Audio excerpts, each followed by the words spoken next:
I now call this committee of the whole meeting of the Davenport Community School Board of Directors to order.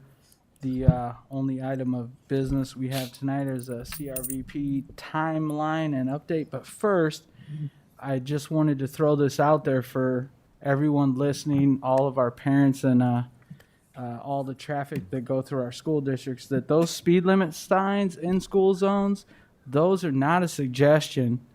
Those are meant to be followed. I mean, we have a lot of kids out walking around. I see a lot of people speeding through school zones, and it's not a good thing, especially if you don't want your company blasted, because I do have a tendency of writing down your license plate number and calling your boss. So I just wanted to put that public service announcement out there. It is not a suggestion, not a recommendation. 25 mile an hour in school zones. Watch out for all the kids.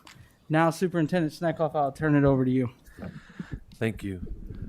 Today we have a pretty in-depth update on our crisis response violence prevention, where we are, where we're going. Today we have two members of the crisis response violence prevention team here to walk us through a presentation. Before we get started, it's going to be really important that we have our questions in front of us. I would like to highlight there will be some data that is shared with you, and so I would like to make sure that we are paying attention to question number one, and then whatever other question that our board members are wanting to focus on as a part of our goals with IASB. Today we have Jabari Woods, Associate Director, HR and Equity, and Curriculum Director, Corey Guy. They're from our Crisis Response Violence Prevention team, and they're going to walk us through an update on this section of our plan to move forward. So go ahead. Good evening. Before we begin to talk about this important work, I just want to take a moment to send my condolences to Jamon Whitney and his Winfrey and his family. We all know it was a tragic event that occurred last week, and as we embark upon this journey in crisis prevention, it's important that as we think about our district and our community, that we always maintain a diverse lens, that we're dealing with a lot of different people from a lot of different backgrounds, but our hearts go out to him and his family, truly go out to him and his family. Thank you. Crisis prevention is probably one of the most important things we've done as a school district.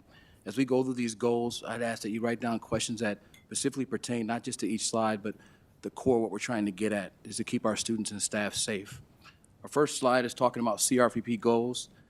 The goal for our entire district is to have 100% staff across the building trained in crisis prevention.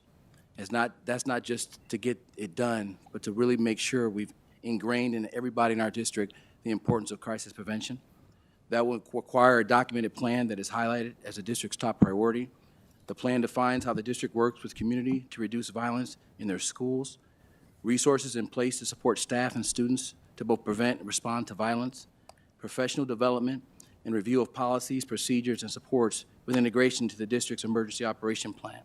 And that emergency operation plan is a detailed description of what you're to do in a crisis, so every building is getting the same information in a uniform format. The teams below are in place to help design and support implementation throughout our district. We have our building crisis team. This is primarily site-based. They're responsible for preparing and implementing the responses planned at the time of a crisis. We have our building youth leadership team that is currently in development. You'll hear more about that later on in the presentation, but we're excited about that element of the process. Community CRB team consists of about 40 people all over the community from different organizations who've committed their time and their resources to working with the district in collaboration with the superintendent to make sure we outline these things together. Crisis prevention is not attacked singularly. It doesn't just come from district personnel, but it comes from a group effort, and we believe that the community's involvement is vital for their success. District CRV team provides safety leadership, building support, and facilities that sustain ongoing district-wide comprehensive safety and climate efforts. And that's individually broke down per building, and they spend a lot of quality time making sure that's ingrained and implemented with fidelity. And then our principal collaboration team, these individuals at the building level are responsible as a leadership to work together to collaborate on how they're going to customize this to make sure it goes into every building the way it's supposed to go, so we don't miss a step. Our next slide is our crisis prevention, violence prevention roadmap. We began our journey, I believe, last February in 2019. Our phase 2 citations identified a lot of areas that we needed to work on. Crisis prevention became a priority for the district, and we took it seriously, and we continue to maintain the importance of doing each step, not rushing through the steps to make sure it's implemented. We moved from that to our leadership, to our community CRB team. We established a group in the community to come together and consistently meet with us to work on how we're going to do this collectively. This group also provides clarity and communication in the establishment of school and community expectations before, during, and after a violent event crisis. The primary goal of this work is to reduce, prevent crisis violence across the district, and we've seen it go to work in this last half week. Leadership and all staff PD, it's a consensus that we make sure we roll this out as a professional development across the district, and so that leadership is getting clear expectations on what it's going to look like when we're engaging in crisis prevention. We're all very aware that it's unpredictable, and you don't get to decide on that, but the steps we have in place makes us confident we'll be able to respond accordingly. We moved to our leadership and all staff professional development. During and after the physical aggression in December 2020, we focused on what are the steps that take place during and after a physical aggression takes place. What specific steps do we have to take? We moved down the timeline to review of policies, procedures, and resources, and at this point, this is implementation, reviewing, going back, revisiting, and making sure that the things we're implementing are part of policies, procedures are clear enough for our district to understand them. That goes from the person working at central office all the way down to the individual working day-to-day with kids in the building. We moved down the timeline to leadership at all staff levels, and really that coincides with building implementation and supports. District CRP coaching support, constant reviewing, constantly training, constantly coaching, building crisis teams, building youth leadership team, finding students in the building that could be a part of communicating what at the student level would be, what would be appropriate at the student level for the kids to be engaged in. We moved to our documented CRP plan, which we're all working on collectively to move to a comprehensive plan, which is CRP full implementation. So as I say this timeline, it's not to rush it, but to say each step along the way is required work, time, commitment, revisiting, reviewing, changing things to make sure we're customizing our education, this opportunity for our kids in our district.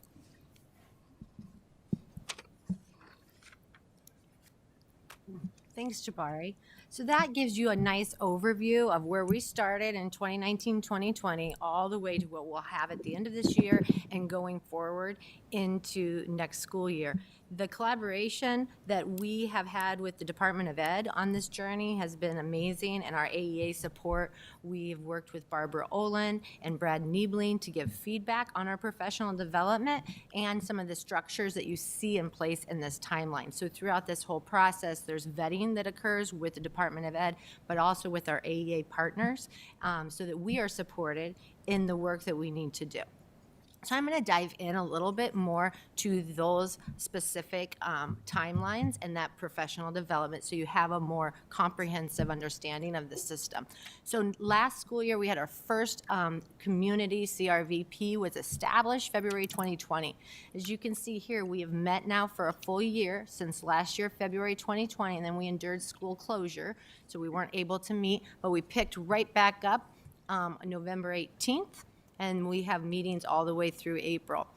We have worked very hard and diligently to ensure that this team really does, is diversified, that it really does reflect our community. And so we have both Jake and I co-facilitate this meeting, and we have everybody from aldermen to parents. We've tried to get more parents of our diverse our school population, along with LULAC, NAACP representatives, pastors in the community, and we have TAG Communications, who also is part of that. So you can see that we have a good balance, and we've actually had to kick some people off the team, Davenport people, so we have more community voice.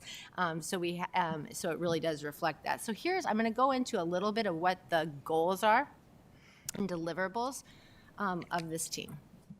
So the purpose really is that we provide clarity and communication and the establishment of school and community expectations before, during, and after a violent event. The work of this team, the community team, is to reduce and prevent crisis and violence across the district.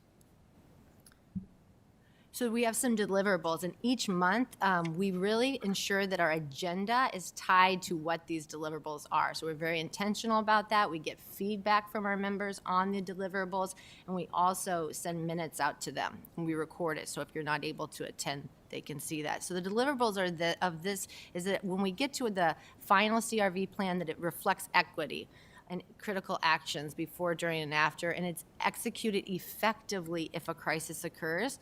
Establish those communication protocols, and create a community resource guide that enables school and community to mobilize resources before, during, and after. And we're also in the process of reviewing those potential redundancies, because a lot of this work has been done in different capacities throughout our community. So these are the roles and responsibilities of the community and CRVP team. So you can see that it's not just an isolated team, but there is overlap between the district team and the community team. So what we're doing internally with professional development, the community team also has access to that knowledge and is able to give us feedback. And we're really a learning team together to ensure that we are providing what our students need to be physically and emotionally safe in our schools.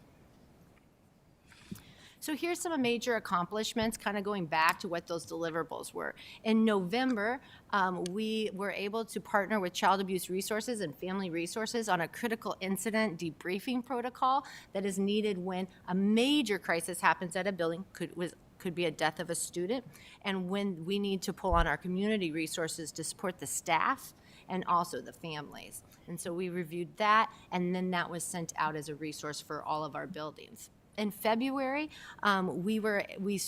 just last month, we started pulling those resources, our first version of the community resource guide, and had wonderful feedback from our community members on things that we needed to add, things we needed to consider, and also places that we needed to network with to ensure that we don't have those redundancies in different systems. In January, we learned about the Quad Cities' new juvenile assessment center for youth that they're looking at creating, and how that would impact some of this work that we're doing. And then we always debrief on a major crisis that occurs. So in December, we were able to look at some things that happened at our buildings when there was some gun violence outside of the building, and how did our buildings involved, how did they respond? And then the community team, without all of the details, gives us feedback on things that we need to improve upon, communication protocols, and we will do this again in March. So that's an overview of the community team. So going on forward into October, we created our district CRVP committee, and we meet weekly, and the focus of that is to vet the professional development, to ensure that we're looking at those policies, right, and procedures. And we have we have worked with our AEA. We have Diane Campbell, who sits on that team, along with Courtney Olson and Kim Hoffman, and Shane as well. And so we also established a principal CRVP team. Oh, sorry. Thank you. I just want to ask just to clarify in my own head, could you go back 2 slides? Mm-hmm. There you go. This one. Bullet 2, I need an explanation. It says ensure equity of violence with a focus on collaborative problem solving. Ensure equity of voice. Sorry, that says ensure okay. equity That's of better. voice. So no, that's good. I hoped it didn't say violence. No, equity of voice. So our focus there is to ensure that it's not just the district coming in and talking, but we're getting equity of voice from parents, right, and our community members. Bruce. Yeah. Bruce. Yeah, I know. I should have put these on. Okay. So now, okay, keep going.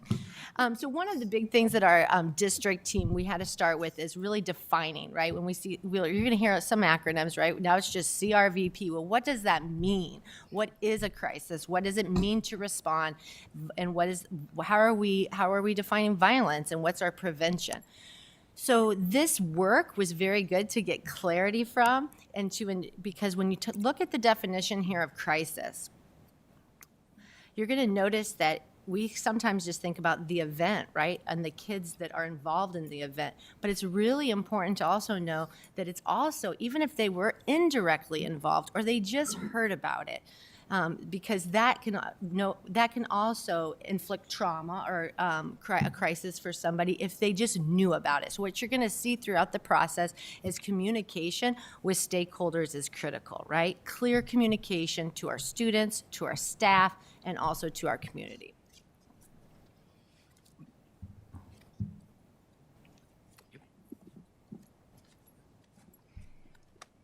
As Corey emphasized, the crisis piece is so unpredictable, but making sure all stakeholders are involved, that we have a voice and also a background context of each student we're engaged with is why the creative of the building CRP team is so important. We know at the district level, if you're in the building, you have a relationship established with students. And that student and staff relationship is vital to what we're doing. So this group of people has spent time thinking about how we can benefit those buildings the best.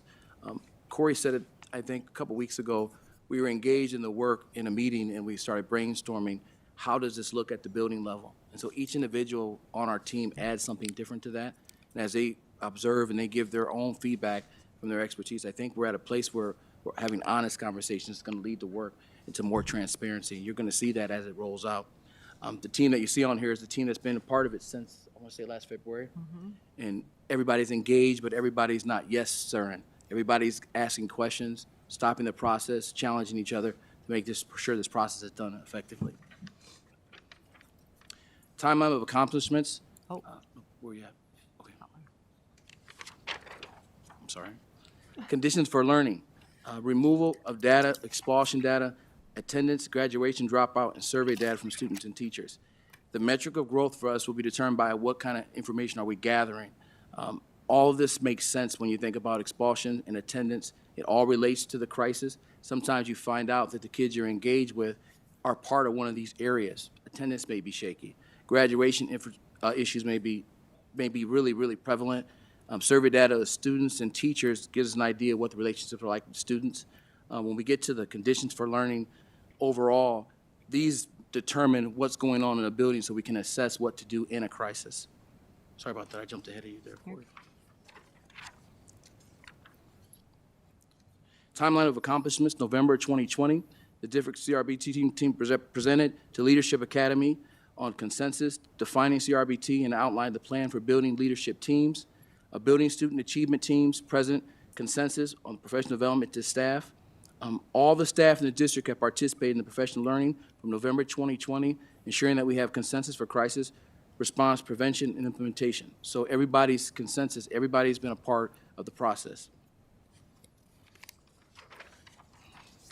Learning targets.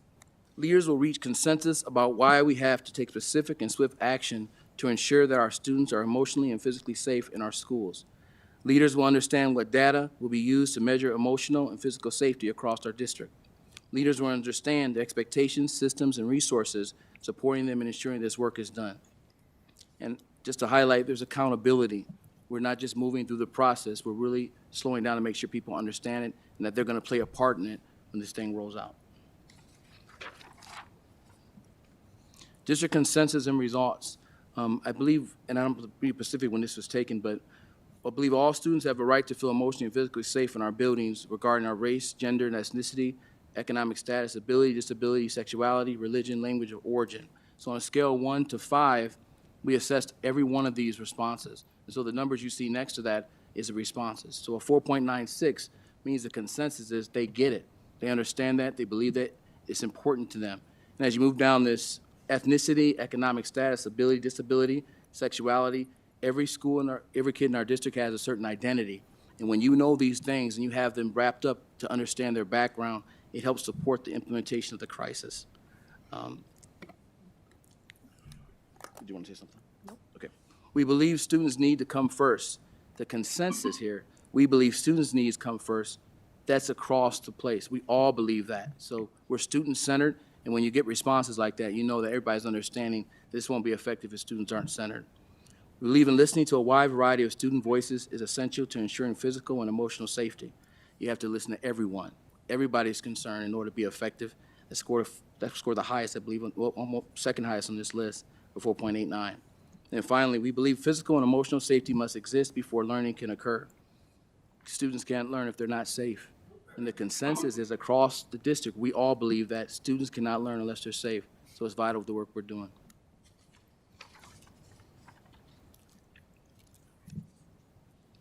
We believe crisis response and violence prevention is the highest priority for our district.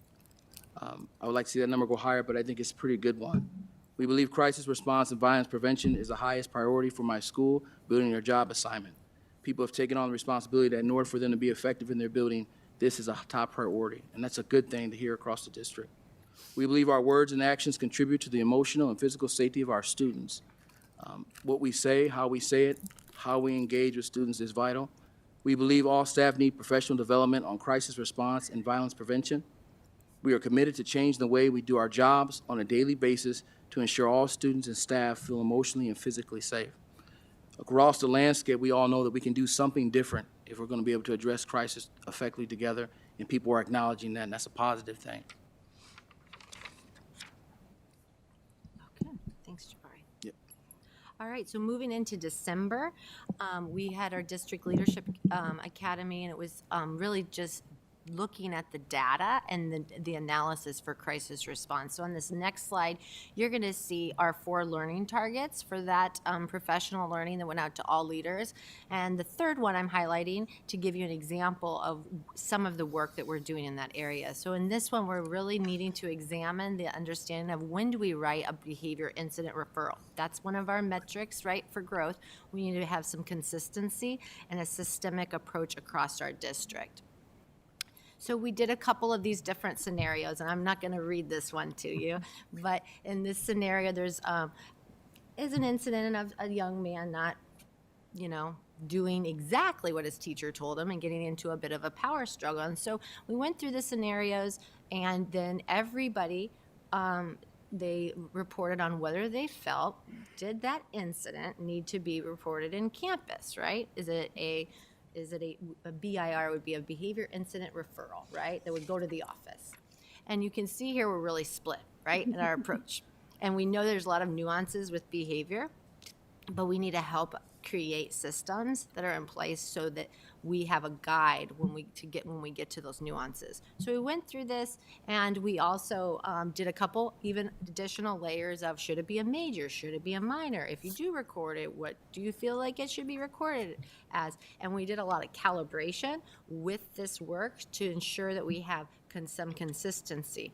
After that, we brought that to the principal calibration team to then really review that. And we have representation from high school all the way to elementary. So that's just an example of we're learning together, doing the work, coming back to our structures of collaboration to get feedback and to go and to create that systemic approach across our district. In January, this was probably the bulk of our training where I feel like we really were able to get to all staff. So in January, we present at Leadership Academy how to respond to a violent event, physical fights, assaults, or any other school violence. So we did that training in January, and then the building teams, with the support of a DCSD coach and AEA, have started to present PD on how to respond to physical fighting and assaults. And I think of this week, by the end of this week, we will have 95% of all of our schools and all of our teachers in our district trained on that. On April 1st, we will then be training all of our food service workers, our bus drivers as well. So even our custodians are going through this training. And so here's the bulk of the training is we focused a lot on what de-escalation strategies need to occur, right? Before you even get to that point of writing a referral, so we learned a lot about nonverbal, verbal communication, and what are our adult responsibilities and actions when a student is questioning, when a student is refusing to do something. We also went into what are the debriefing strategies with students that need to be used, and what do we teach students as appropriate responses as bystanders. So those were the learning targets, and it was a full day of learning with coaching and support to bring that PD back to the building for all staff. the focus was really building that system. And so this is a picture you see a lot of times in education that talks about we have to build the system, the tier 1 supports first, and then you get into your tier 2 and tier 3 level support. So this was focused on what do we need every adult in a building to know and be able to do to prevent a crisis, but also when something happens. So go back to that slide, please. Thing. I think this is critical for us to know and understand across all kinds of levels, whether you're receiving math services, reading service, whatever it is. If you look, everybody the bottom tier, everybody gets that tier. If you need additional services, you get the next tier. You notice it's this and that's really, really important about this graphic. When this graphic came along, it really helped my mind understand that it's not, oh, you now get this service. Oh, that's not my job to teach you in this arena or share this strategy with you, whatever it may be. It's this and. I think that's a great graphic. And it's something that we'll continue to put in front of the board so you can see the layers of support that are happening. I think this is a great graphic.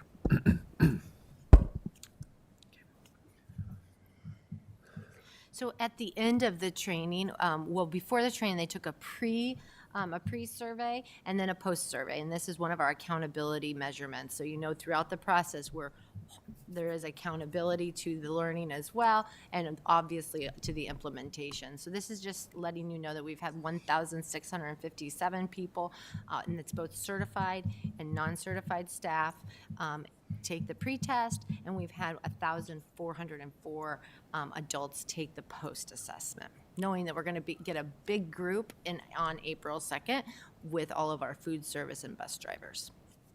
And this is the results. So here's the data from the it's going to show you the pre and the post are the bar graphs. So the top is the pre, the bottom is the post, and you can see there's 13 questions, and on the post assessment, we always got better. So after this learning, and this is by the entire district, but each building has their individual data that then the coach will go and look at. So you can see, if you look at it, there's probably a couple questions that might pop out to you that you see as something we need to focus in on. So question 7. What do we do? How do we respond to a student just refusal and non-compliance? There's a little bit more of a gap there and where we want it to be at that 90%. So we can pull that out by building and then go in and provide the supports that building needs in order to address that learning gap. Okay. When we get to this section, it's broken down, but when we're walking through crisis prevention, an incident takes place, we want to notify. And what that means is staff members and students are aware in the school what's happening. We move from that stage, we move to act. We're establishing an incident command, and then we're moving to a set of steps that have to be taken place in order for us to have a flow chart to make sure everything's done and implemented.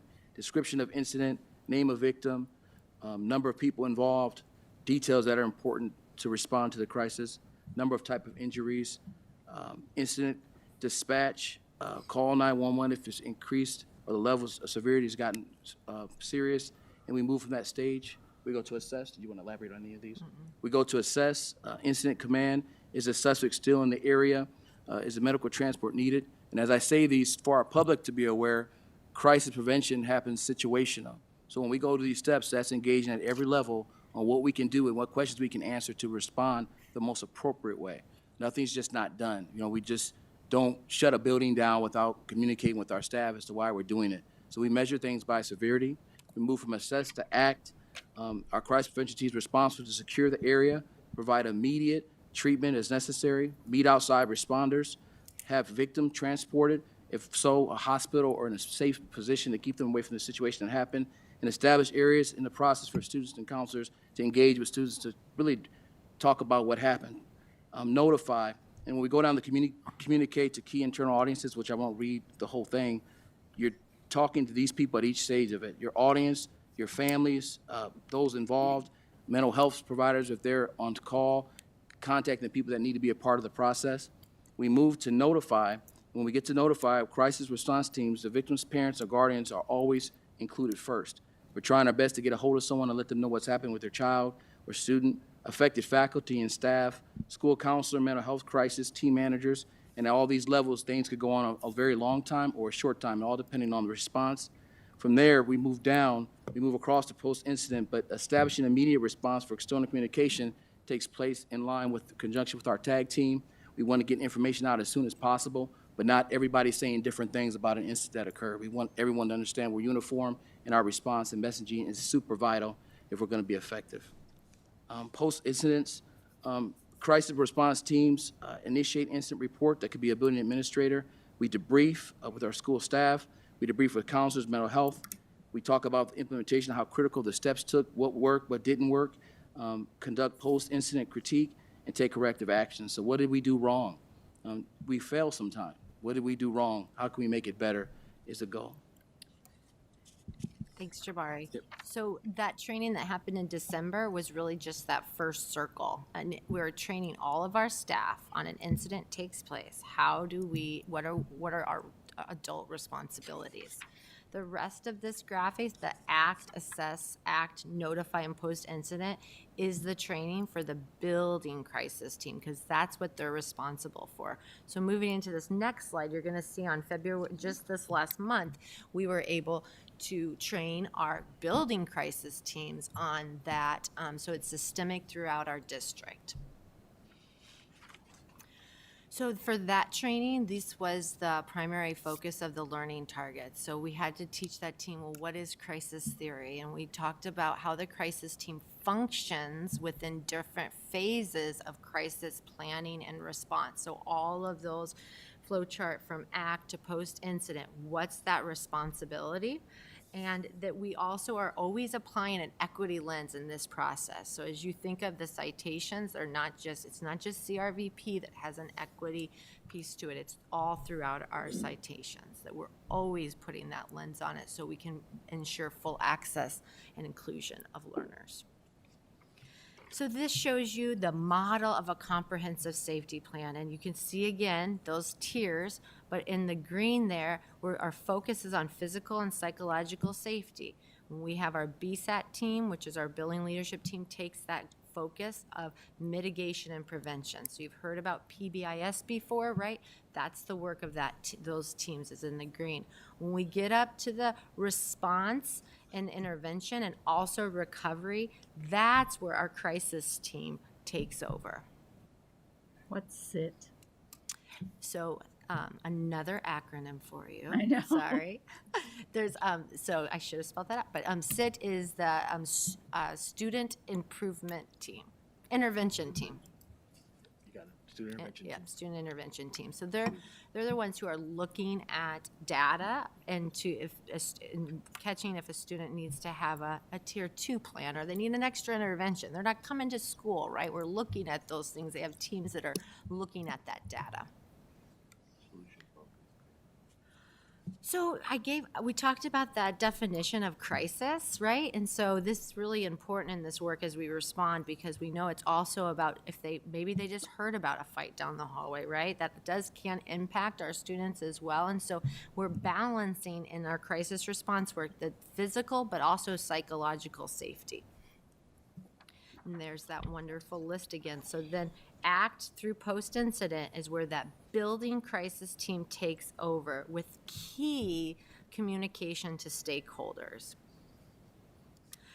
So I know previously you've asked about what are all these things that our building teams need to do? And this is a list of all the work that our building crisis team needs to, and the routines that need to occur. So you're going to see there's some major steps in preventing, there's major steps in recovery that occur, and there's annual assessments and yearly procedures. So through this whole process, as we're rolling out, and you saw into next year, it will be full implementation. Then we'll have more time that we're doing it at certain times of the year. So you see the yearly mitigation checklist, the vulnerability assessment.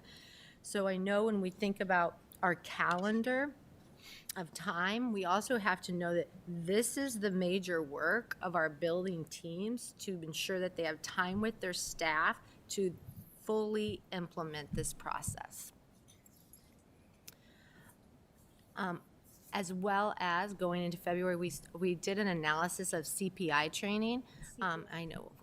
What does CPI stand for? It has a funny, it's Crisis Prevention Institute. Intervention. It says it's institute though. So the Crisis Prevention Institute, it's CPI training is to de-escalate or how to respond to a physical event, which would could include things like restraints at the end, but it focuses a lot on de-escalation. But it is a full day training. It's an 8 hours. There's 2 hours that happened before, and then there's a face-to-face training. So we had all of our teams go in and look at their building, look at the data, where are events happening and then they prioritized the list of staff that needed to get CPI training. So that's happening starting in March. We have trainings that are occurring from March all the way through May, and then we'll be doing it ongoing in the following years. We also have our TLCS innovators who are in all of our schools and are also getting this learning and really focusing on cultural responsiveness with students in crisis de-escalation strategies. So they can also be that in-person support at the building for the teachers. So here we are. We're in March. So we're going to continue. We're supporting our building crisis teams on reviewing those protocols, that list, and having that strong implementation, that debriefing process. And then in April, we're going to be establishing the building youth leadership teams. So by next year, those will all be up and running. So I just left this slide on here, and you can read it if you'd like, but this is some of the feedback that we're getting from teachers and other people throughout the district about just how happy they are that we're putting this as a focus.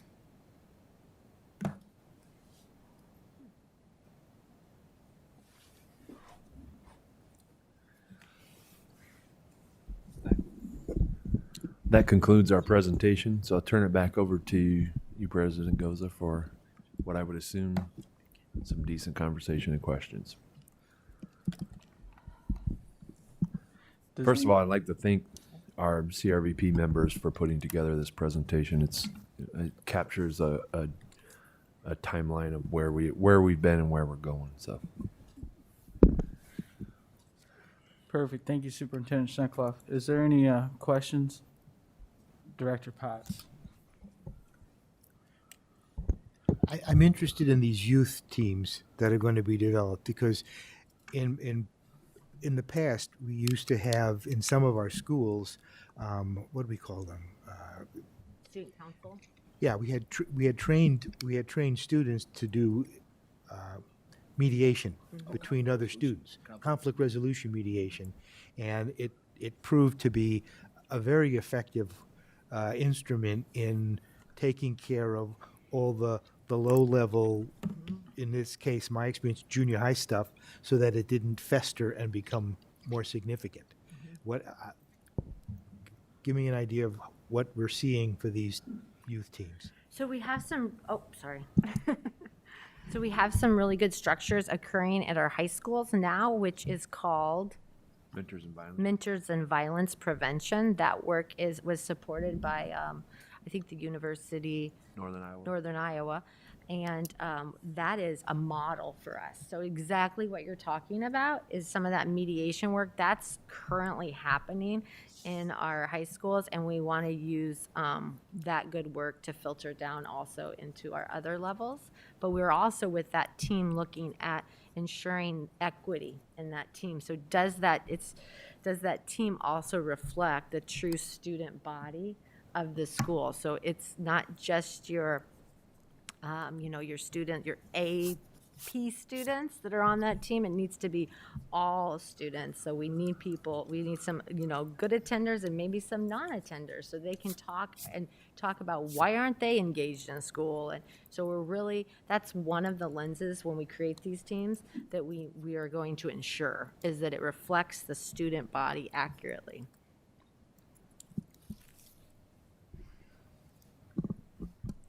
Director Beck. First of all, thank you for this presentation. I really appreciate it.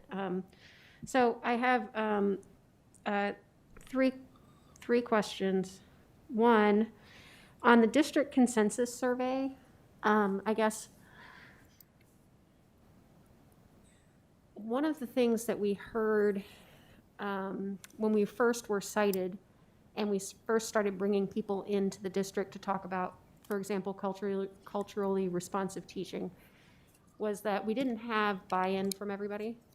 And so I guess my question is, how do we know that those are genuine responses to that survey and that people aren't just saying what they think we want to hear? And maybe we don't know, and that's fine, but just curious to know if there's a... Yeah, I was gonna go like this to you. There's no way, I don't think we would know if those are genuine. What I can say is one of our metrics for continual, right, implementation and improvement is we're going to continue to give student and staff surveys. So, this was our first one on belief, but we also had the CE Consulting that came in at the end of last year and did some surveying of our teachers. So this isn't something that's just once and done. Okay. We're going to be coming back to it. Okay. So my second question is, I think the examples, I really appreciated you showing that one where it was like split almost 50-50, the John's new seat. Mm-hmm.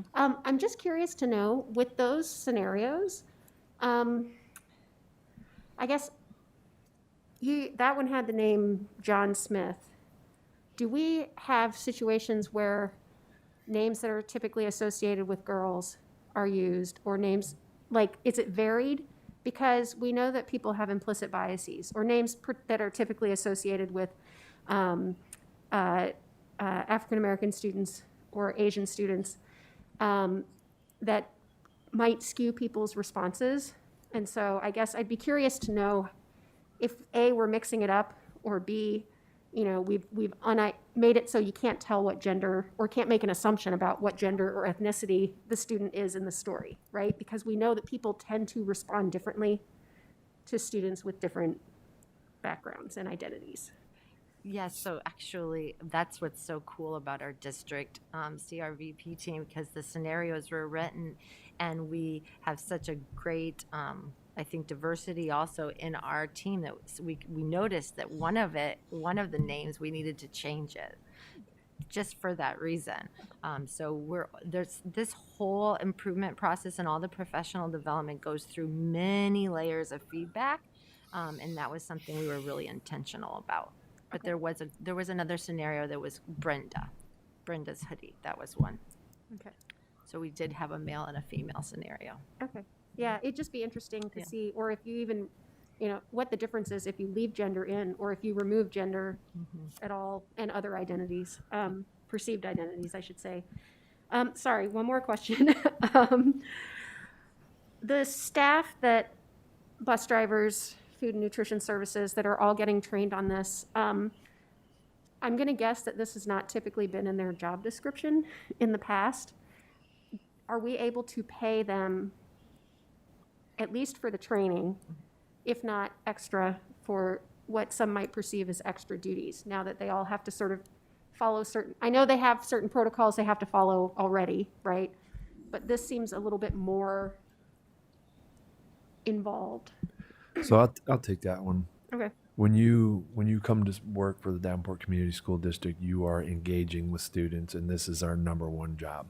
And so if it hasn't been the focus, it should be the focus moving forward. So I would say that I know our custodians and our bus drivers, it's critical that they interact. And when we've done trainings like this in the past, they want that. Okay. They want to be better to any way that they can improve their craft.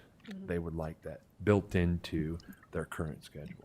Okay, but we are able to pay for the extra time of training. I know that Josh Romansky was working with Durham, and so Durham, they have in their contract already a professional development time, Okay. and the same as with food service. So yeah, Okay. this is a non-student contact day. So this was our PD day, April 2nd.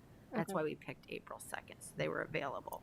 Okay, I guess I just want to, I feel like it's important Yeah. to know that, to let them know we really appreciate their efforts to interact with our students as well. So, thank you. Director Hayes. I had a couple questions. One was going back to the youth leadership time frame. You said you were still working on it, and my question was, what were the next steps on that as far as getting that really off the ground with the students?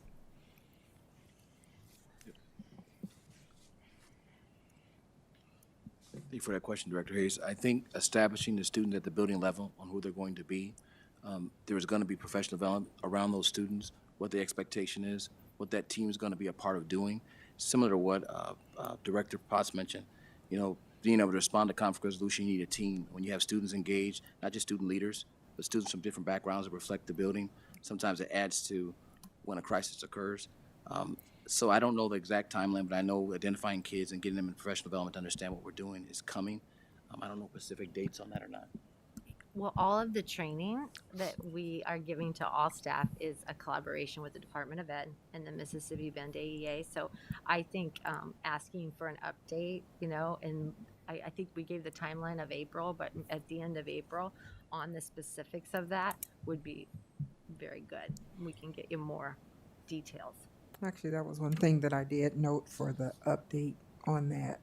Another question I had with the district consensus, it was none of them up there were 5.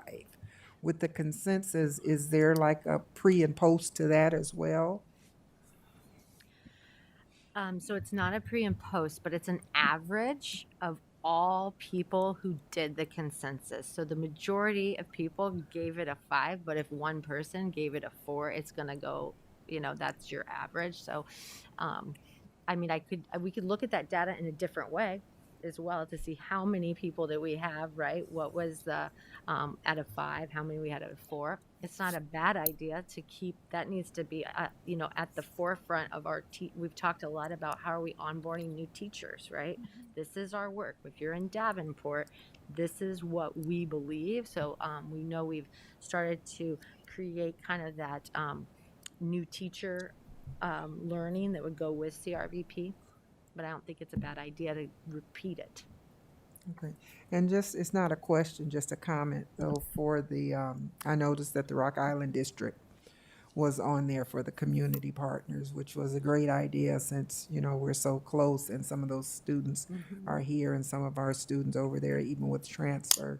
So that was great to have them on board as well. Director Poston. For the building youth leadership, how will they be selected and who will do the selection? So the building crisis team, who's in charge of the implementation at that building level, will be doing that selection of those students. But we will have some parameters like to ensure that we have equity of all students, that are part of that team. And do you have any idea how many students this would involve in each building? So I love that you're asking all the questions about the student youth leadership teams because it's the one thing that I don't have all the details on. I mean, we have a good vision for it, and I will love to come back. I know Jabari would too, where we could, really dive into that and the makeup of it. I think the fact that a lot of questions that are coming from that tell us how important that is. And we know that the student voice piece is going to be critical to us moving forward. One of the things that I would like to highlight is that when you think about implementation of this process, I want you to think also about PBIS. There's a building level team. There's a student voice team. When something is implemented in PBIS, it looks very similar to this. And so the groundwork that's being laid for us for systemic implementation is pretty solid. And so that's when I look back at the starting point for this with health and safety, and now it really lays the foundation. There's a solid building level team. There's a solid district level team. There's regular feedback coming through. There's established student voice teams. And so that's one thing that I wanted to highlight throughout this presentation, because PBIS will probably be one of the next MTS, that multi-tiered system of support, that green chart. Those are probably going to be some of the next discussion topics that we have, and it will be easier to relate back to this presentation of how we move things through our system.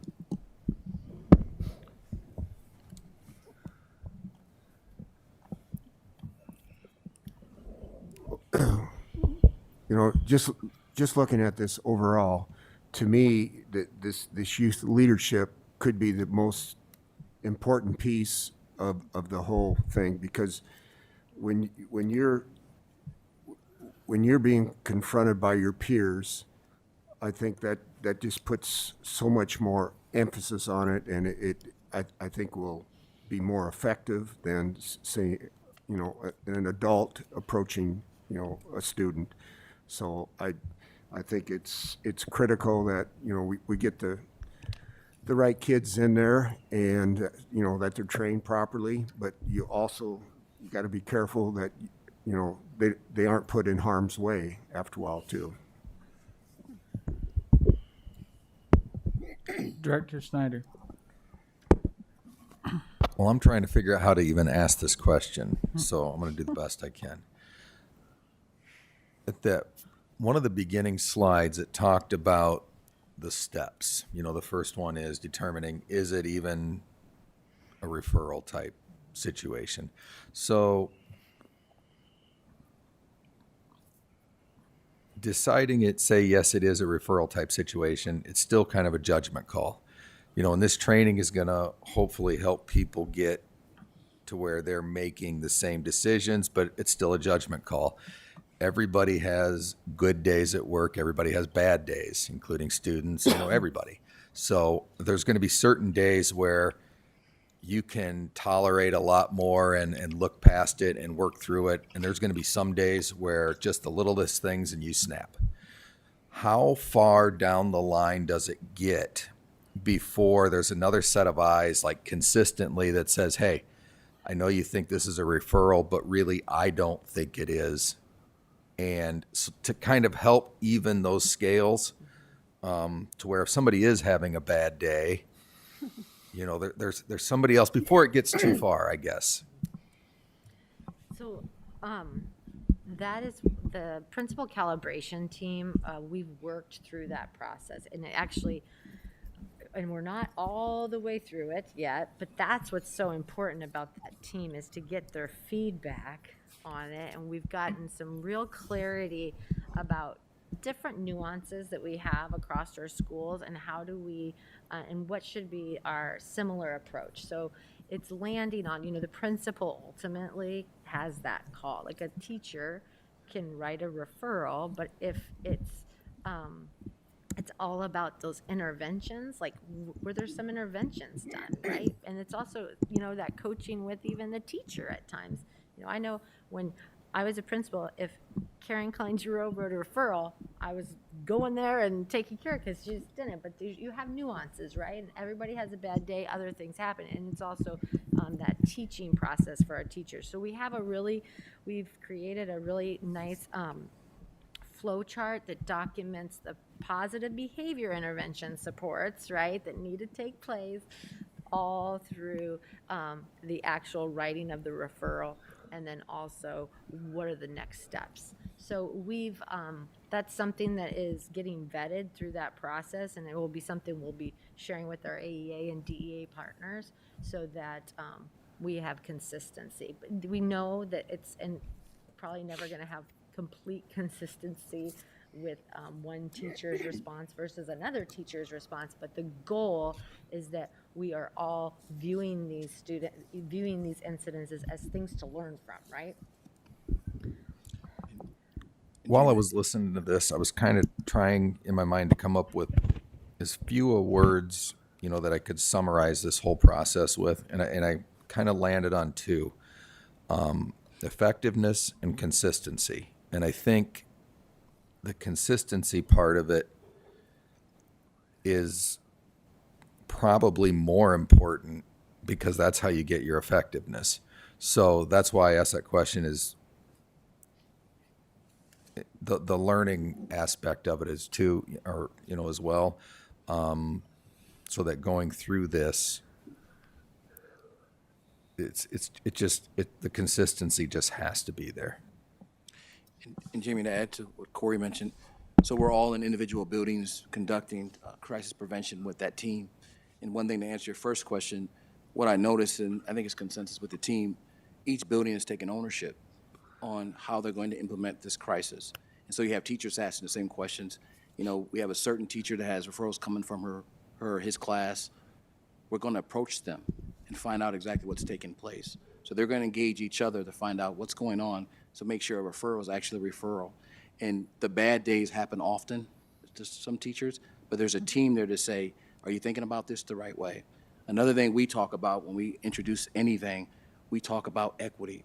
The cultural lens on this is, if you're writing a referral for the same kid in the same classroom, and his behavior or her behavior is being monitored in a way where you're actually doing something to help solve the problem, we're not going to get the same referral. So as part of that consistency is building that team with a cultural lens, assessing what it actually is a referral, what's worth one.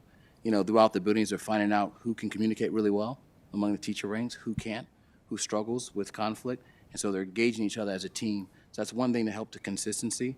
And then the other piece you mentioned, if we don't say it up front, because there was an elephant in the room, I think, and a lot of times we're having a conversation, buildings are concerned if they say the wrong thing, about a certain kid that has consistently getting referrals, that they're going to be looked down on. We encourage them as a CRP team to talk about it out loud.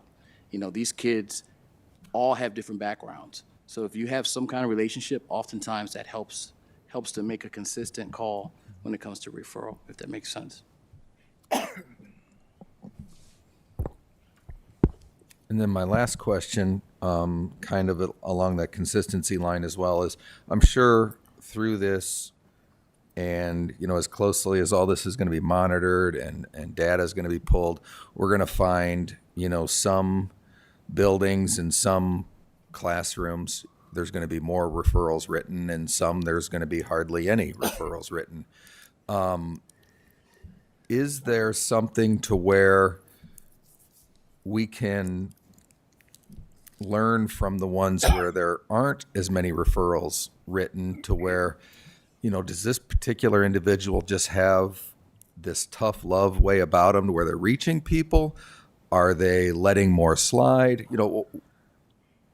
I would hope it's the first, but, to where we can pull from those folks who aren't having the number of referrals and just kind of learn from that. So absolutely, I'd say that is a function of that PBIS team, because they're really looking at the whole school data, and they know where those incidences are occurring, and that's where your coaching and support happens. But also when you have effective classroom management, right, and there's definitely a knack, there's something happening there, and most of the time, and I wish there were more principals. There should be principals here too, because they would tell you that it's relationships, right? Those teachers that have that relationship with the students and they know them are the ones that really can, keep them engaged. Thank you. Director Potts. Yeah, you can look at the worst knucklehead in your building, and that knucklehead's not getting sent out of 7 classes a day. Yeah. He's making it someplace. Yeah. And you've got to find out, okay, what's happening there that's not happening someplace else? Exactly. The question I would have, because as we're talking about this, I've got a million flashbulbs going off in my head of, well, that wasn't a crisis. That was a crisis. That wasn't. So when we talk about a crisis, is there a Likert scale of, okay, this crisis warrants all of this response. This crisis was 2 6th graders doing a push, shove, trying to get to the lockers. Okay?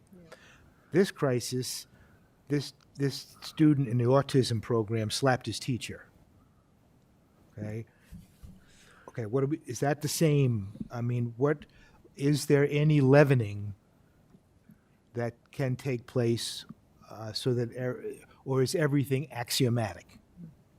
So in the training that we did with our building crisis team, we talked about there's certain crises that is a building level response, right? The whole building needs this information because this required a building level response. But and we went through scenarios on that because it's very nuancy. But a large fight in the cafeteria requires a building level response because so many kids saw it, right? And all this, and that's the information. And the students, and I didn't pull all of those pieces out of that training, but the students also have ownership, right? And we're teaching our bystanders.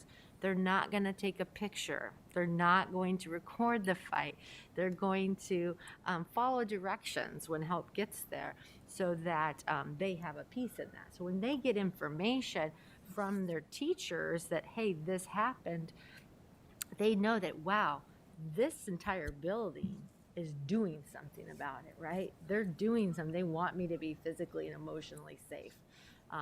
But absolutely, it's not all a crisis. It could be a crisis for one kid, but not a building level response. Does that make sense?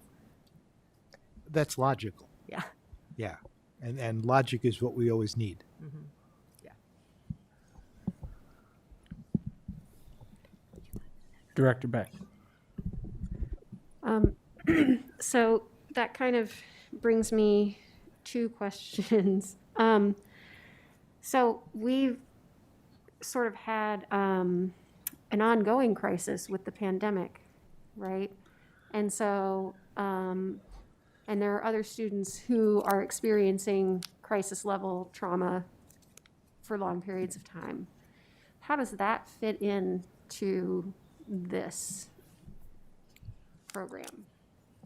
So I say with your mental health experts, your school social workers, your school counselors, assessing a COVID response would be a crisis for that individual. Okay. And we have people at the building level that would engage them, probably have a relationship already established with them to embark on that conversation. One thing, and it's important to remember, as we go out and talk to the buildings and we're training, I've seen teachers and staff and principals take ownership. So their building is their family, just like the school family. And so when I hear them respond, their language has changed. And at the building level, if a kid has been struggling with suicide, there's somebody there that has engaged in the conversation. So crisis occurs individually, but across the scale, when you're thinking about how do you get that, it's really back to Bruce's point too. We give them the judgment call.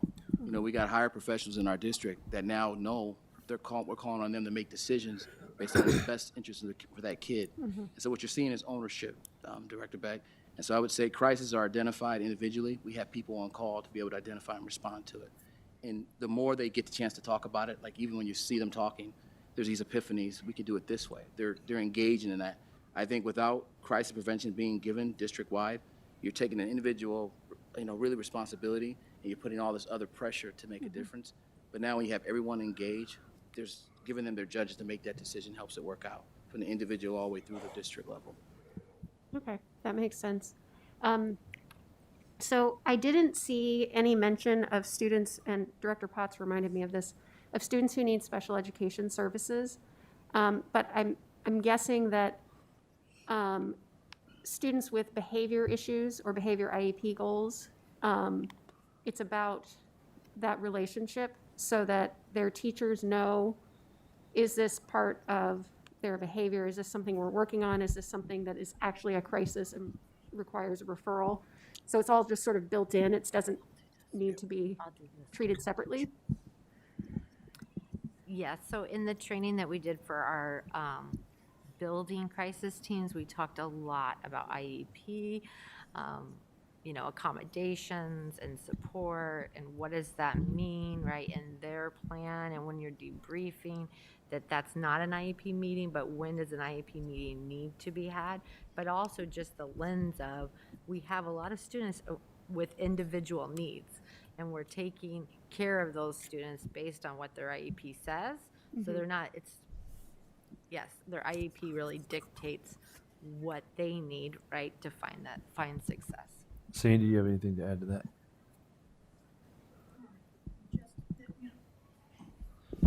We have students with IEPs whose behavior is due to their disability, and then we have kids with IEPs whose behavior is not due to their disability.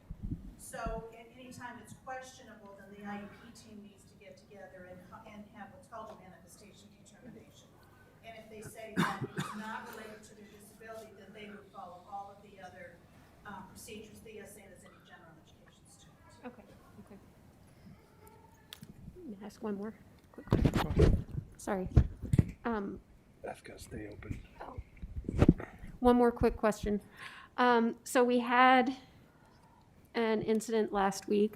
You alluded to it earlier. It was tragic and really kind of separate incidents, right? Because we had some schools on lockdown, and then the next day we found out that we lost a student. And so here's our chance to see how things went. So I guess my question would be, how did it work? So I'll take that one. The entire team mobilized, and the level of supports, the plans that were followed, the protocols that were in place were shared. People were out at buildings, providing support. Our counselors were moved to strategic locations. The protocols were shared. The communication protocols were delivered. And so we have a debrief scheduled to review that at a district level, because that involved multiple buildings. And I know our teams are doing the same thing. But I will tell you, those resources, the practice, the training was put in place. And in the buildings that were directly affected, there were counselors there were additional district supports. The information was flowing the way that it should have been. And in a tragic situation, I think people felt supported. And so the next step for us will be to review that at a district level and the building level, and then probably take pieces of that to our community team and say, here's the resources that we deployed. Could we have done better? And that's the point of the process. And so that was a tragic day in our community. And it's one that we need to continue to keep on our hearts and minds and learn from. And I really appreciate you sharing that at the beginning of our meeting, because that's a very, very tragic event that elicits trauma amongst anybody involved with it. I know. And so that those protocols were there, and they were put in place. And so we will debrief afterwards as a district to review the process and how it went on. But those resources were deployed, the protocols were used, communication tools were put in place. So that quote up there is from one of our counselors who responded, came to one of our intermediate schools to give support. Okay. Director Poston. On one of my school visits last week, I got to experience firsthand a full building response. And can I comment on that or not? Sure. Okay. Well, anyway, I was so impressed with the response of the staff, the building principal and his staff. I don't know how they could have handled it any better. They were calm. They went through their protocols, and so I was just really impressed. Cool.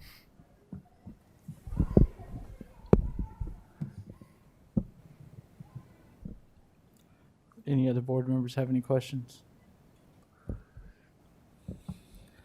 I'll go then. I have a couple. When an event happens, what is the reaction time on how quick this team assembles and goes in? I mean, you guys have shared the protocol, how everything happens, but when something happens, how quick does everything get out implemented into the building? What is the desired response time or whatever? Well, the training is that any staff member knows exactly what to do. They know exactly what to do, and they're there. They have their steps they're going to take. Once the office is notified, the goal is that response from that notification happens as quickly as possible. I don't know if I have a level of minutes, but I know that at the end of this week, we will have 95% of our entire staff, teachers and custodians and secretaries trained in how they respond. And our building crisis teams have now been just trained last month. So the goal is everybody knows what to do, and that then the communication starts. Thank you. I do appreciate all this work because it's something that's needed to happen in this district for a while. So I'm glad it's happening. I do like the fact that there's supports there for the staff because, I mean, if you're that staff person that has to, it was probably one of the hardest calls I've had to make to each one of these board members and let them know what happened. I mean, that's not my kid, but I mean, it's still, a serious thing, and I hope we never have to deal with that again. I mean, it's a tragedy. My other question is along the lines of the student improvement team. I like that. I think it's a little delayed. They should have been involved. Because if they come up with some ideas, you might have to change some things up. But I understand that you have to get the framework set up and everything like that. I do get that. And then my question along those lines, so if you get them at the junior high level, will they carry over to that team into the high school level and things like that, so they're still onboarded with all that? Because I mean, you're gonna have turnover in students, obviously, whether they graduate out or leave the district or whatever. But so I am glad that they're getting a seat at the table. I'd be curious to know how many from each building are on there. And then my other question, as far as the community team, how many people are on that, and are the same people still coming, people falling off? I mean, how do you keep track of that? Is there like a sign-in sheet that, because I mean, when you showed that list, obviously you're reaching out to other school districts and stuff, but as far as like parents and people in the community and stuff like that, and I know you had said like aldermen, is that Davenport aldermen? Is that aldermen from Bluegrass, Buffalo, Walcott? Because, I mean, we do represent those areas as well.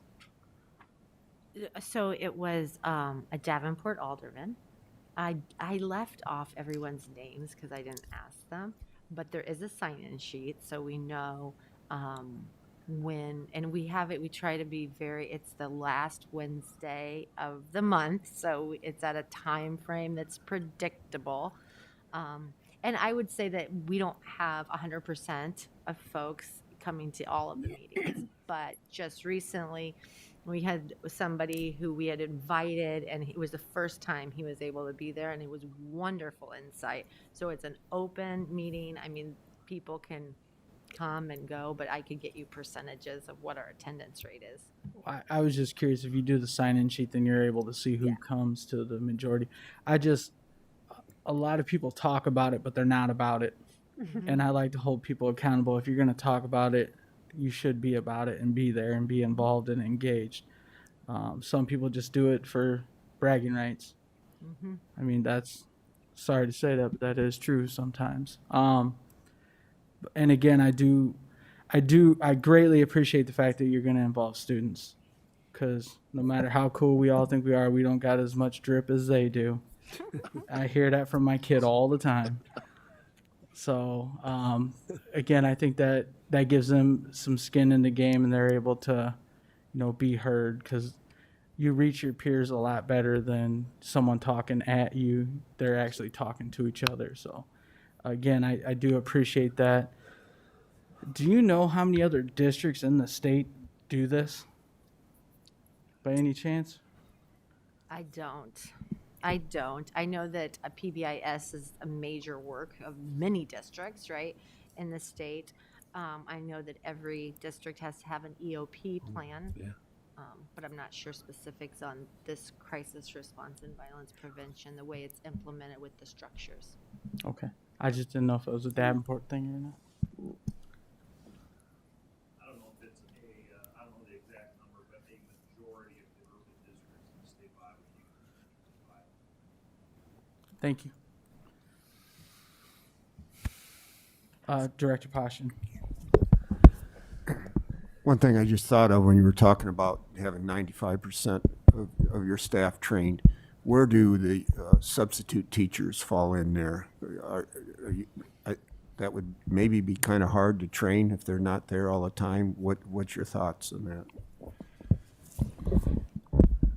Well, we've had lots of conversation about that to try to figure out the very best way to ensure training of subs. We do have some dedicated subs as far as they are typically coming to Davenport. So it is an area in our plan of improvement and how we can get those substitute teachers trained.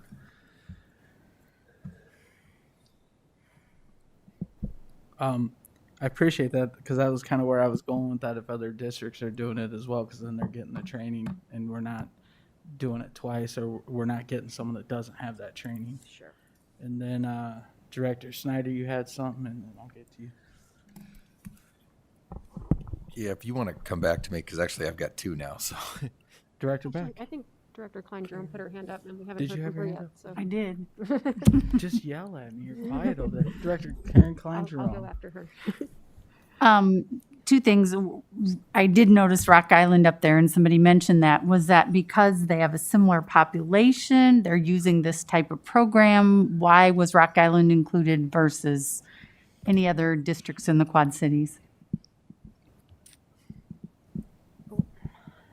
So in February, last year in February, when we started this work, we got feedback from the people, from the smaller community group, on who else should be a part of this group. And so they felt very strongly that she should be a part of it. And so we reached out. That was our first wave, right? We got more feedback. When we looked at our list, we were too heavy on just our Davenport district representation, and this is a community group, so we really focused in our efforts on parents and also community members that weren't necessarily affiliated with any organization. So it just kind of was more organic, I would say, is why she was selected or invited. Last week, when this crisis was occurring, the police chief in Davenport this can't be just a law enforcement issue. That, the community needs to step up, families need to step up. What is it that the district is doing to work with the police? And I know that throws up red flags when, we bring this up, but to address this kind of issue, to help it before it becomes this crisis. Well, one of the things you heard the chief, his 10-minute talk. If you haven't, it was really good, because it is a call to the community. And one of the things that he's talking about and is referenced is the juvenile assessment center. And there's a group of people from the Quad Cities that went out to Denver to see a very proactive model. Students that receive services on the front end are less likely to be put into the system. And if they are into the system, those same services are still needed and necessary, which allows them to write better plans and connect with the schools. And so one of the key initiatives that we think would be beneficial is that notion of services, a hub of services, a true assessment done of a child that is an absolute trauma, that is an absolute situation that there's so many supports that need to be wrapped around. So that would be a definite thing for members of our community to look into, because you heard him say it's time to start putting money and resources into those things. And so I would say anything proactive inside of our school system, when we start moving into that PBIS, the MTSS work from the next phase of our work, that's going to be our role. Our role is to provide on-ramps. Our role is to catch students early, put plans in place. And we have pockets in our district where we do an excellent job of that. It's going to be systematizing that. And that's our next step. And that's on our timeline to implement. So I think that's a wonderful question, Carrie. If I answered The juvenile justice system also has worked with our schools on restorative justice and practices and helped with mediation. So we are doing a lot of that collaboration is happening during our community team, and you saw that we have folks from the police department on that team as well. So that's another way that we're collaborating.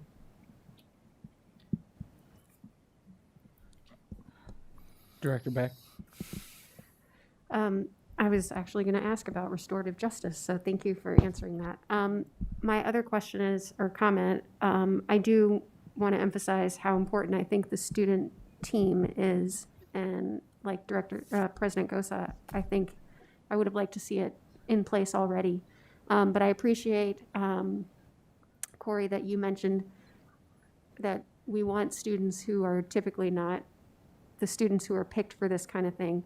And that, to me, that is really important to me, that we hear in our community group from the parents who normally we don't hear from for whatever reason. Maybe they don't speak English at home, or maybe they just are, and I realize that they may be working all the time and not available, but I want them to have a voice. But I also want those students to have a voice that typically we don't hear from, even if it's just briefly. Some voice is better than no voice, right? So I think that's really important, and I'm glad to hear that we're working on trying to get those students heard. Director Snyder. All right, well, I just had a comment, and then Kent asked that question about the subs, which is an excellent question. I assume subs are paid for the day when they undergo that training. I would hope so. And I know right now it's so hard to get subs, but I would hope we get to a point where if you want to sub in the Davenport schools, you will have this training. I don't think we could say that right now because we all know how tough it is to even get a substitute. But the other thing I wanted to say was just a comment, and I don't know the process, about how, and I'm talking about the situation from the end of last week. But I wanted to commend, I'm assuming it's TJ and the schools that were in that response organization, because I can only imagine that they went to TJ and then TJ went to the buildings. But I'll just say at Wood Intermediate, everybody knows I have a lot of connections at Wood. They were in their protocol for this situation before any of this was out to anybody. They were already putting things in place. And it hit a lot of people hard. Whenever we lose a student or any young person in this community, that is somebody's son, somebody's brother, that is somebody's cousin, that is somebody's somebody. And to lose a child over something as senseless as violence like that, it's disturbing. And the staff that put all that together, I don't know how they do it, because even from the outside,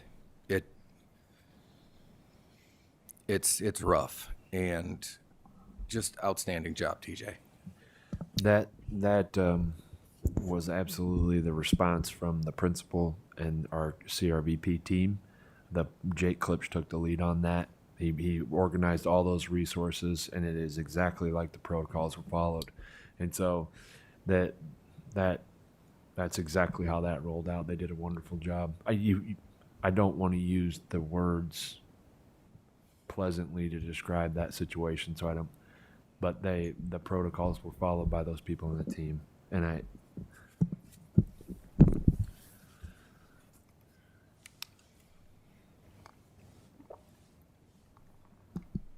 Do any other board members have any other questions or comments? I have one. Go ahead. I know we've only been back in school full-time for, what, 2 weeks? I have no idea. They're all the same to me anymore. 2 weeks-ish. And I know it's been hard to measure some of these things because we've had so many fewer students in the buildings. So I guess my question would be, you know, at the end of the year, I'd be interested to see sort of where we are in terms of referrals. I know it might be comparing apples to oranges, but compared to the last time we had students in the buildings full-time, you know, how are we doing? I think that would be really helpful for us to see. And I assume that we'll be getting those types of updates, you know, fairly regularly. I don't expect it all the time, but that's part of this. I mean, you showed us, you shared some data with us, but I think that would be really interesting to see how those metrics have changed, hopefully for the better, in the next few months. Director Snyder. One last comment too. We talk a lot about citations, you know, and that one of our citations was, you know, based on this. And when we talk about fixing those citations, I don't want anybody to get the opinion that we're fixing citations. We're not fixing citations. We're fixing the problems that got us the citations. And I honestly don't know if we would be putting the effort into this right now if we didn't have that citation. So I guess I wanted to clear that up. And I know as a board, everybody here is not concentrating on the citations, but we're concentrating on the things that got us the citations. And we're working to fix that. And because I hear us all the time talking about citations, I do it too. And I just wanted to make sure people know that, you know, it's not the citations we're fixing, it's the practices that got us the citations. well said.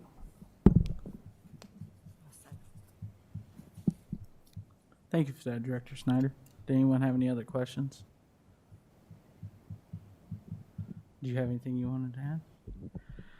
All right. Well, thank you both for that. Appreciate your teams and what they're doing from the district level to the building level and all that.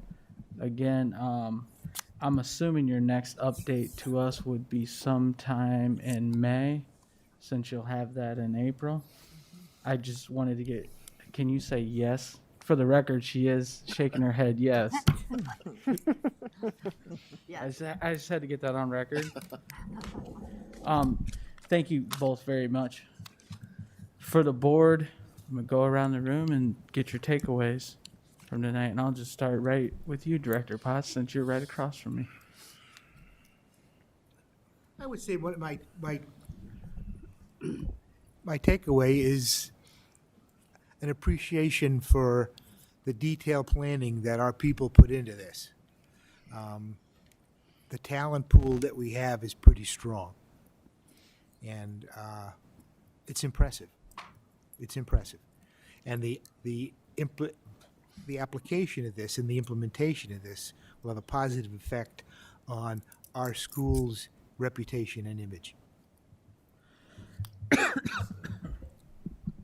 Director Snyder. Well, again, yeah, I mean, thank you to you guys and everybody involved, because there's a lot of components in this that I know that you guys are not, this isn't your sole thing that you guys do, but yet there's so much to it. but just that it's a district-wide, you know, so important to everybody in the district, and that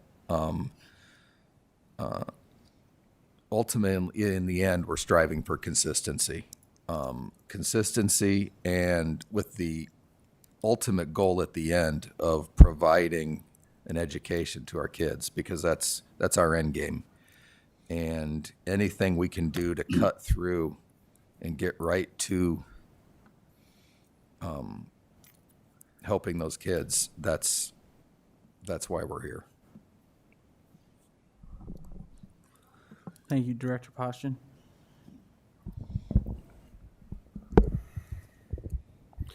Well, I just have to agree with Bruce and Jamie. I mean, I'm just so impressed with what the staff has put together.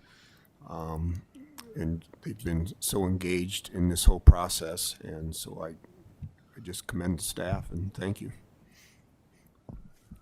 Director Hayes.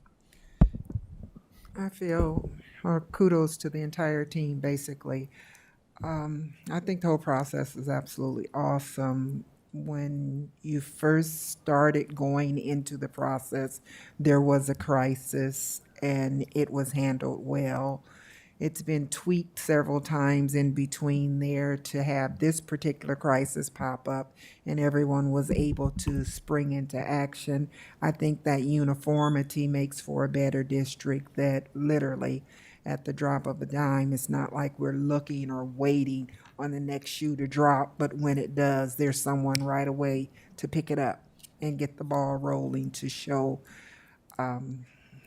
how active everyone is. And I also like the community involvement. So it's not just a district thing. This is what we're doing to meet the needs of our citations. We've literally gathered other people in that everyone is taking ownership for it. And this idea is working. This is working.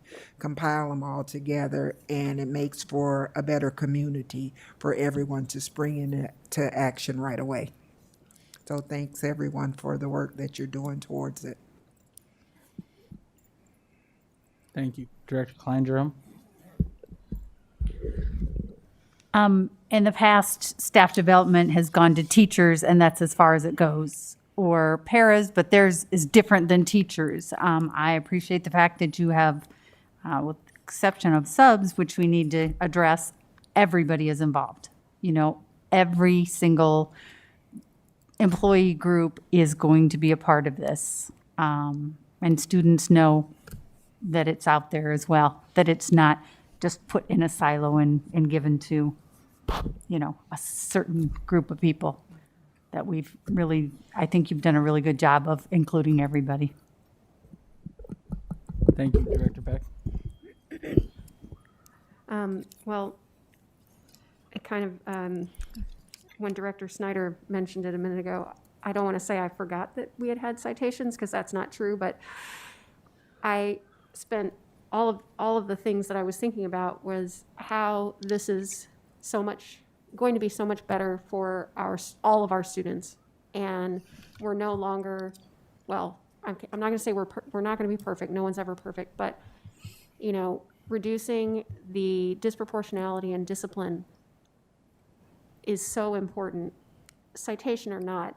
And so to me, the fact that we are establishing patterns and processes that make our responses to our students consistent and culturally responsive, and that we're asking for voices that we don't and haven't traditionally heard from, is the important thing here, is that we are trying to make sure that everyone is part of the conversation as much as possible, and that we support all of our students in every way we can.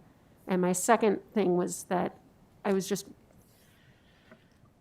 really, really upset about the loss of a student, but I was also impressed with the amount of resources that were made available to those families. And I know it's never going to be enough, because it's such a tragedy.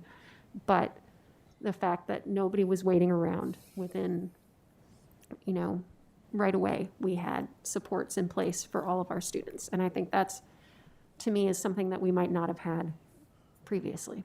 So, thank you all. Thank you, Director Beck.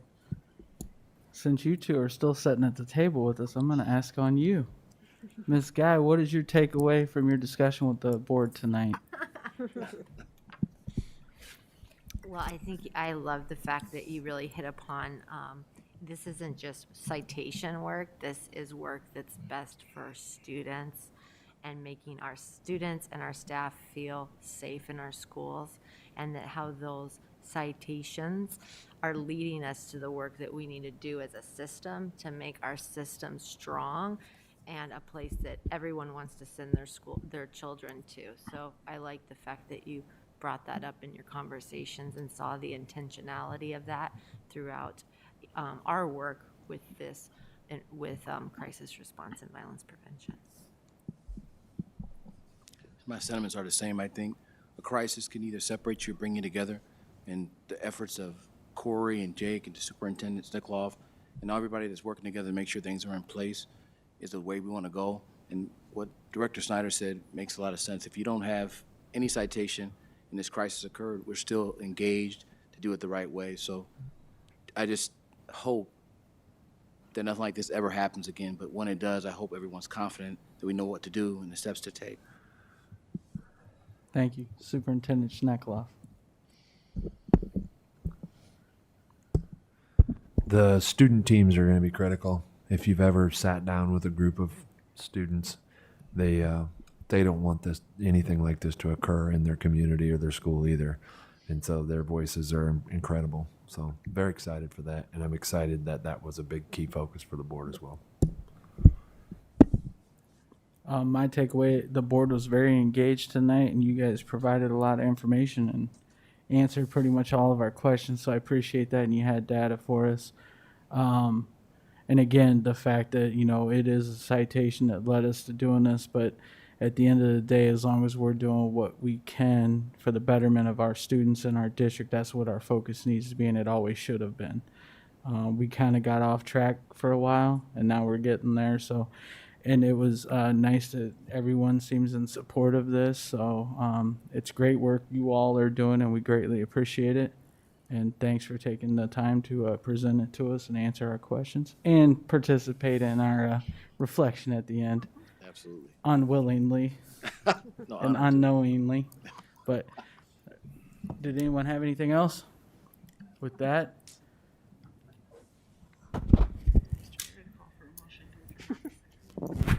Can I get a motion to adjourn? So moved. Is there a second? All those in favor? Aye. Meeting adjourned. I forgot for a second. I was sitting in my mind, I'm like. When in doubt, do.